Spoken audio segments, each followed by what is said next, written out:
Good morning, friends, and I graciously welcome you on this edition of Multiverse.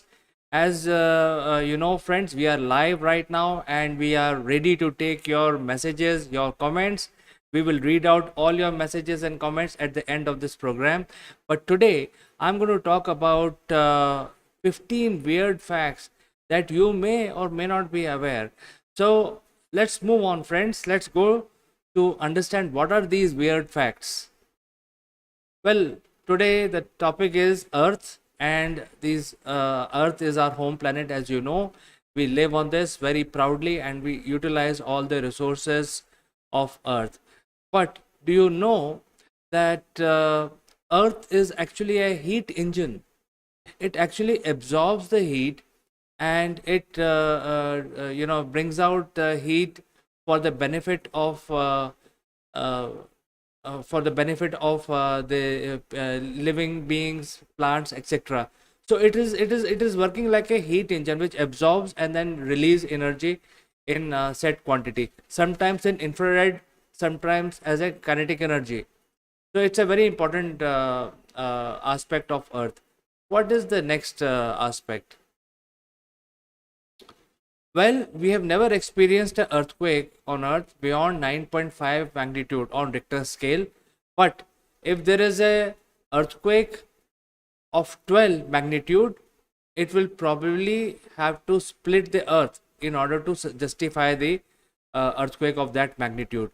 So, if there is a huge earthquake which is of magnitude 12, it will actually split the Earth in two parts. What next? When you basically pick up something in a teaspoon, there are a billion microbes in that material of the teaspoon that you have in your hand. So, every ounce, every speck of earth material is filled with life, and that is so amazing. Well, I think most of us know that Earth is not exactly a round. It is sort of bulging at the equator because of the motion momentum of the Earth. Earth rather moves pretty fast for its size. I mean, if you look at other planets, they move slowly. I mean, if you look at Jupiter, it also moves very fast because it's a huge planet. But if you look at the Earth, the size of the Earth planet, it moves rather fast. I think this momentum was added to Earth during the early days of its formation, or probably some collision which created Moon also as part of the Earth. So it moves quite fast, and because of that, it is not round. The circular momentum creates a bulge at the equator.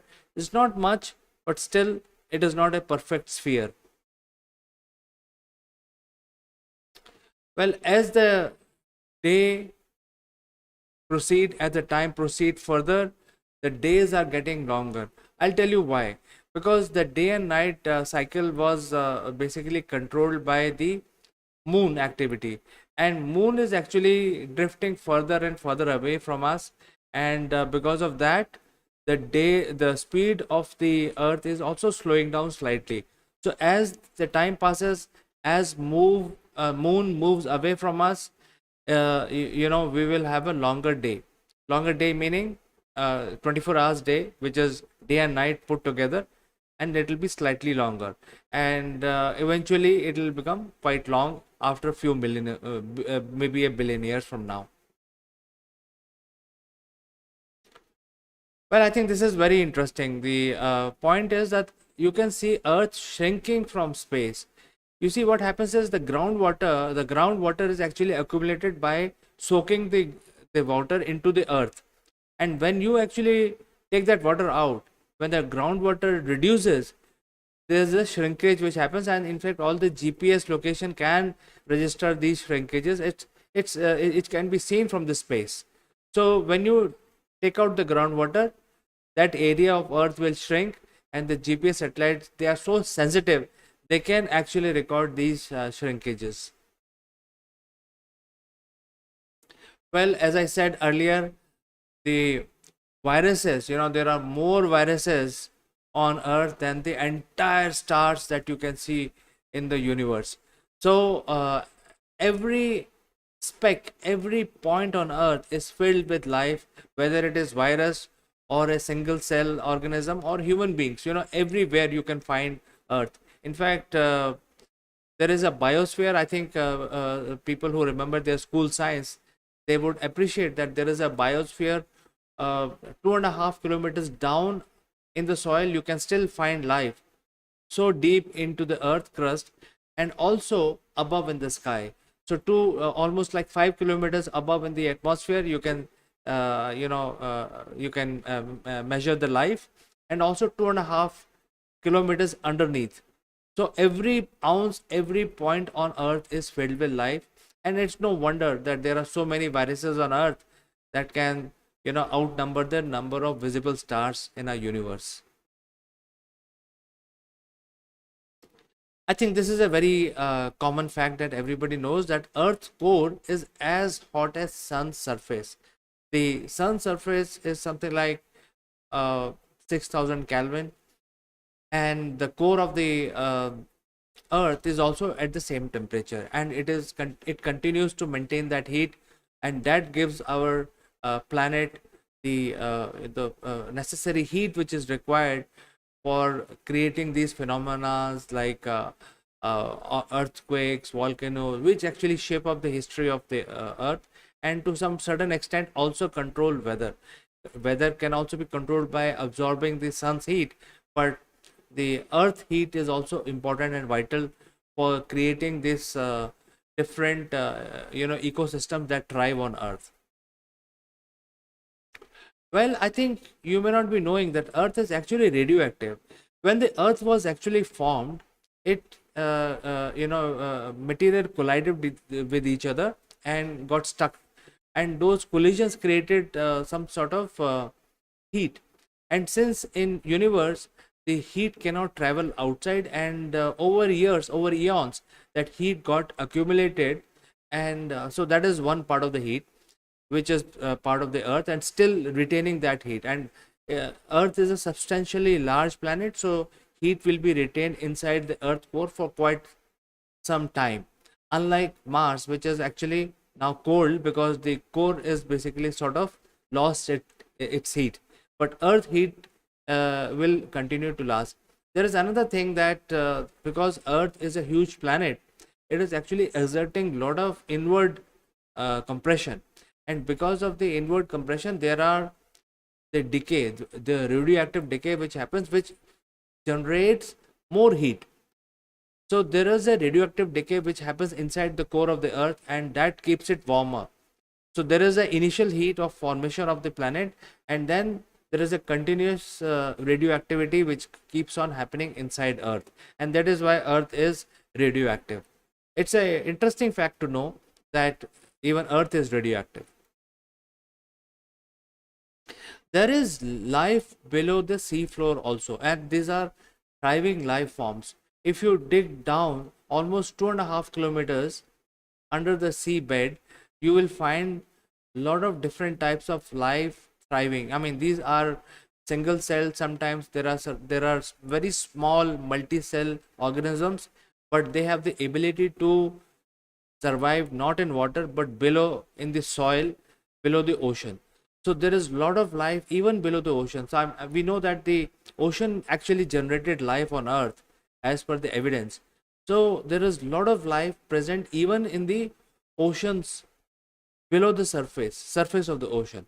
So it's not only that we see life on on the surface or in water or in air, but also inside the earth crust.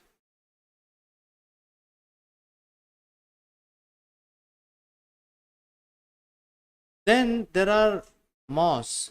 We see the moss, it grows automatically with little moisture, and when there is moss, you will see that green gooey thing growing on your picket fences, and it is everywhere. So moss is a living, the plant which grows anywhere, and that is because the moss does not require to get the nutrient from the soil. It can actually get the nutrient from the air itself. That is a very peculiar quality of moss, and that is why you can see moss everywhere. That is why this point is very, very important, that moss is everywhere. Another thing that we must keep in mind is that because of the global warming, the polar ice is melting. Actually, it is not melting now. It has been melting for last 10,000 years. And earlier there was a lot of snow on Earth. There was a lot of ice on Earth. The ocean levels were lower, and now the ice is melting. In fact, for past couple of years, the North Pole ice has completely melted every summer, and then it refreezes in the winter.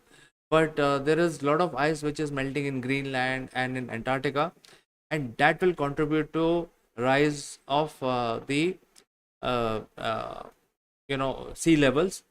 It could rise by almost 2.5 feet, and if you increase the level of sea levels by 2.5 feet, most of the major cities which are coastal today, I mean, if you look at London, New York, Tokyo, Mumbai, Singapore, any large city that you see where a lot of people live, like Shanghai, they will all get submerged.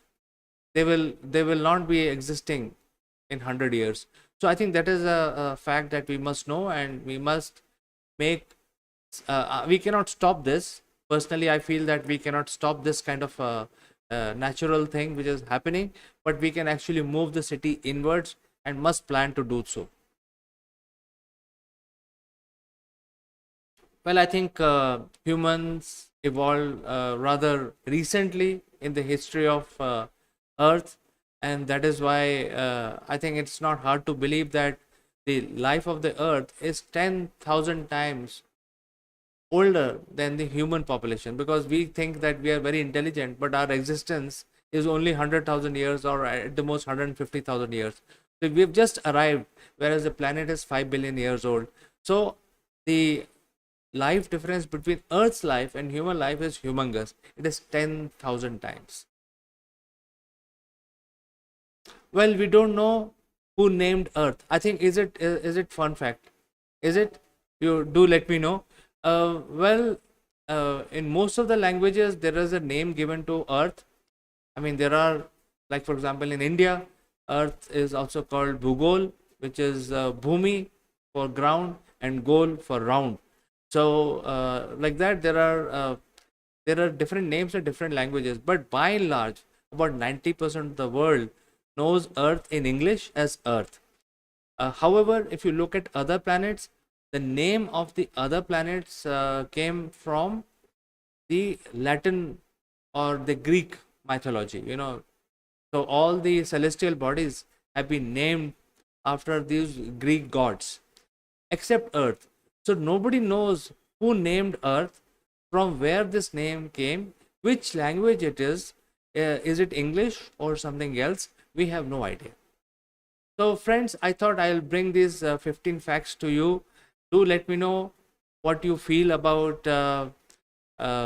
these 15 facts. And this is live, as you know. You can actually send in your message or comments, and even after the live stream is over, you can still engage with me. For today, I like to say goodbye, and I will meet you tomorrow in AKULMACH Multiverse with some more fun facts. Until then, have a good day and see you tomorrow.